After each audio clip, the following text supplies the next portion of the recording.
আসসালামু আলাইকুম, সবাই কেমন আছেন? আশা করি সবাই ভালো আছেন। স্বাদ ও স্বাদের গল্পের সাথে আবারও আসলাম আপনাদের জন্য স্বাদ ও লাবণ্যময় মিষ্টি কুমড়ার চাক বড়া। সো মিষ্টি কুমড়ার চাক বড়া দেখার জন্য সবাই আমার সাথে থাকুন, আমার ফেসবুক পেজে লাইক করুন। সো আবারও চলে আসলাম আপনাদের জন্য নতুন একটা ভিডিও নিয়ে। আজকের ভিডিওতে দেখাবো মিষ্টি কুমড়ার চাক বড়া। সো মিষ্টি কুমড়ার চাক বড়ার জন্য আমি এখানে মিষ্টি কুমড়া নিয়েছি, সাথে আমি দিয়ে দিচ্ছি একটু রসুন বাটা, আদা বাটা,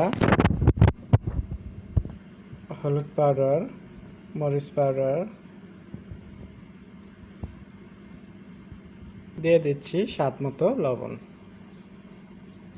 এটাকে এখন একটু ভালো করে মেখে নেব হাতে আমি এভাবে। সো আজকের মিষ্টি কুমড়ার চাক বড়াটা দেখতেই পাচ্ছেন, মিষ্টি কুমড়ার চাকাগুলো কীরকম মোটা করে একটু গোল গোল করে নিছি, দেখতে পাচ্ছেন। আমি খুবই ভালো করে একটু মাখিয়ে নিছি। আর এখানে মাখানোর পরে আমি দিয়ে দিচ্ছি 1 চামচ চাউলের গুঁড়ো। সো চাউলের গুঁড়োটা মাখানোর পরে দিচ্ছি, দিয়ে আবারও সুন্দর করে আমি এটা হাতে মেখে নেবো এইভাবে।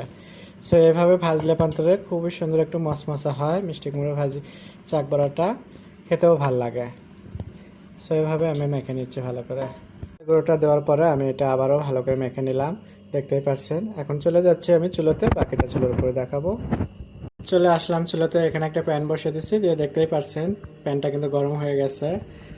আর দিয়ে দিচ্ছি আমি এখানে তেল, কিন্তু গরম হয়ে গেছে। সো আমি এখানে দিয়ে দিচ্ছি মিষ্টি কুমড়া। বিসমিল্লাহ।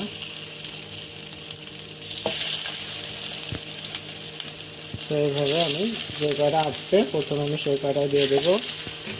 মনে হচ্ছে 4টাই উঠে গেল। সো আমার এক একে এইভাবে ভাজতে হবে। সো এখন একটু দেখবো উল্টে কেমন হলো এক পিসটে, সেই জন্য করে আমি এখানে উল্টে দিচ্ছি। দেখতে সুন্দর হয়েছে এই পিসটে। তো এইভাবে আমি সবগুলো উল্টে দিচ্ছি, আর এইভাবে উল্টে পাল্টে মিষ্টি কুমড়োর চাক বড়াটা ভেজে নেব। তো দিলাম সবগুলোই আমি উল্টে, খুবই সুন্দর একটা কালারও দেখতেই পাচ্ছেন খুবই সুন্দর হয়েছে।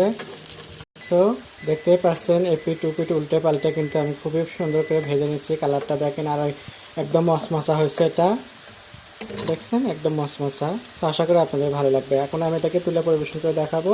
সো আমার হয়ে গেল মিষ্টি কুমড়ার চাক বড়া। আশা করি আপনাদের ভালো লাগবে। আপনাদের যদি ভালো লেগে থাকে, স্বাদ ও স্বাদের গল্পের সাথেই থাকবেন, বেশি বেশি করে শেয়ার ও কমেন্ট করবেন।